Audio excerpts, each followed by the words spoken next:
Welcome back, and if this is your first time watching, my name's Brandon, and I sell men's clothing on eBay. This is day 71 of the What Sold series, where I show you my daily eBay sales. And at the end of the video, I'll go over my net profit for the day. Let's not waste any time, let's jump right into those sales. The first sale of the day was this Billabong hybrid shorts in a men's size 30. They were new with tags, and they were also on my 35% off sale, so they sold for the sale price of $16 plus shipping, and they took 7 months to sell. So number 2 was this Rip Curl wetsuits t-shirt in an adult small. It took over 1 year to sell, and it sold for a best offer of $5 plus shipping. After it's been in my store over a year, I'm pretty much happy to take any offer just to get it gone. So number 3 was this Pendleton flannel shirt in a men's XL. It was one of the ones that had pearl snaps. This sold in 27 days for a best offer of $65 plus shipping. These wool Pendleton flannels that have pearl snaps always seem to sell for a high amount, and anything in a size XL and bigger is also going to command the most amount of money.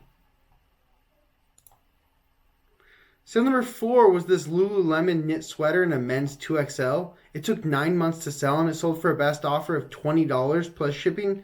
Kind of surprised that this took so long and sold for so little, but Lululemon isn't really known for their knit sweaters. They're more known for athletic wear, so it kind of makes sense, I guess, if you think about it that way.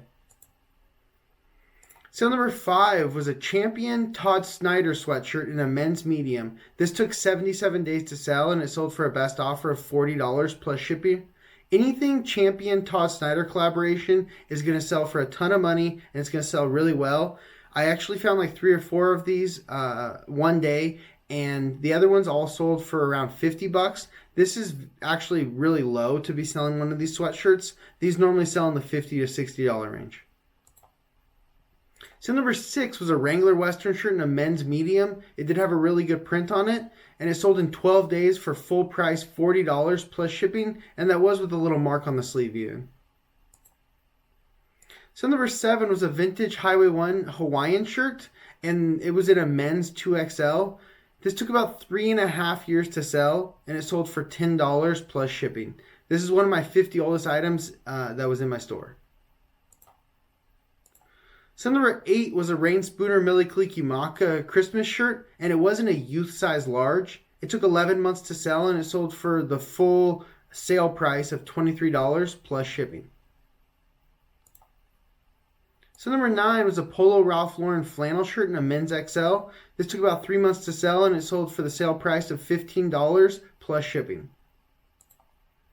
So number 10 was an Arot Pro Series button-down shirt in a men's medium. This sold in 36 days for a best offer of $18 plus shipping, and this one was pretty faded. These Arot Pro Series shirts seem to sell really well for me. So number 11 was a Tommy Bahama polo shirt, and it was embroidered with the UCLA Bruins logo. This took 3 months to sell, and it sold for the sale price of $22 plus shipping. So number 12 was a John Varvatos Henley shirt in a men's large. This took 32 days to sell, and it sold for a best offer of $17 plus shipping. So number 13 was a Rain Spooner Hawaiian shirt. This was also a UCLA Bruins collaboration one, and this sold in 6 months for the full sale price of $26 plus shipping.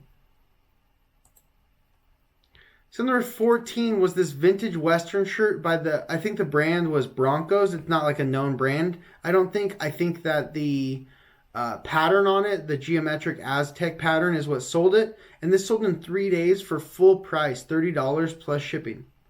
This print, along with Western shirts, seems to sell super, super well in almost any brand.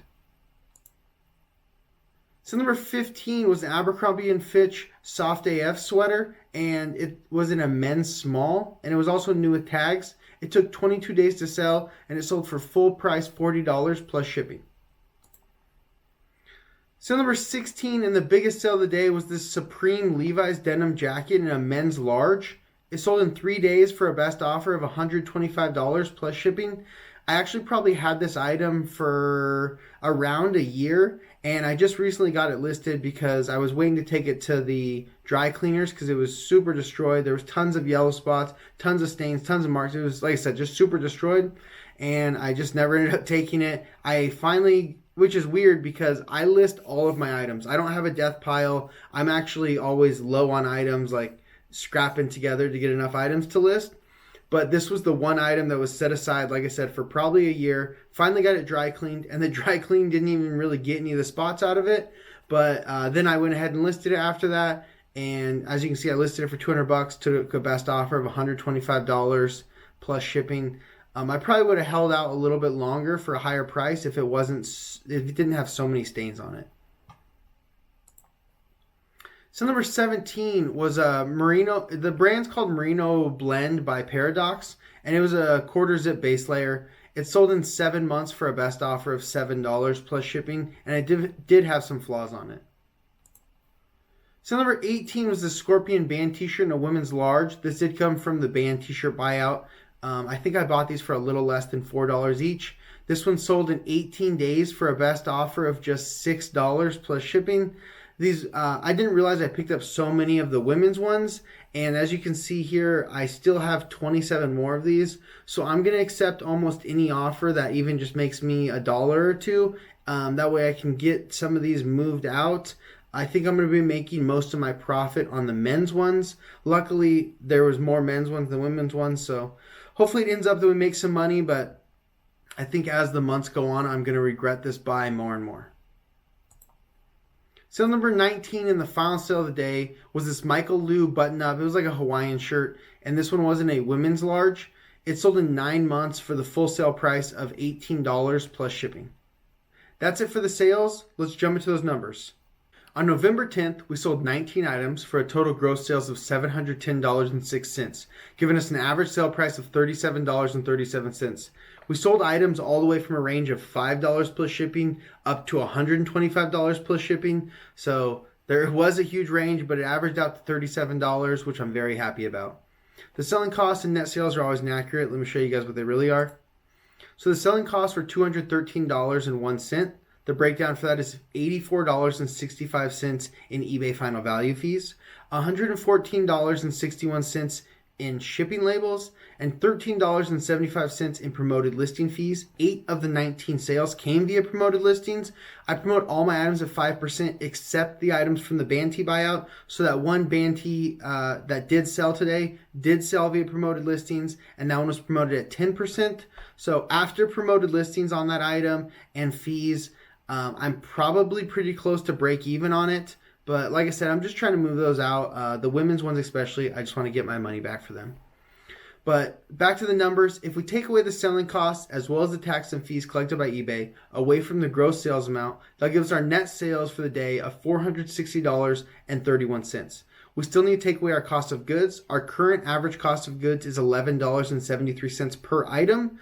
So if we multiply that by 19 items for the day, we'll have our total cost of goods for the day of $222.87. If we take that away from our net sales, it'll give us our net profit for the day of $237.44. So back-to-back days with very good net profit, very good amounts sold. Like I said, I did implement that sale of 25% off on all items that have been listed from 3 months to 6 months, and 35% off all items that have been listed 6 months and beyond. And as you can see, it has paid off. It's doing super well. There are some items selling for super low and actually way under market. Like I've sold some of the rain spooners, especially the Mele Kalikimaka ones, way under market. But at the end of the day, if some items sell under market, maybe a few sell over market. But even if not, if they all sell under market, if I'm making a large net profit for the day, I don't mind giving everyone a good deal. But that's all I have for you guys today. Thank you so much for watching. I'll see you tomorrow for day 72 of the What Sold series. Peace.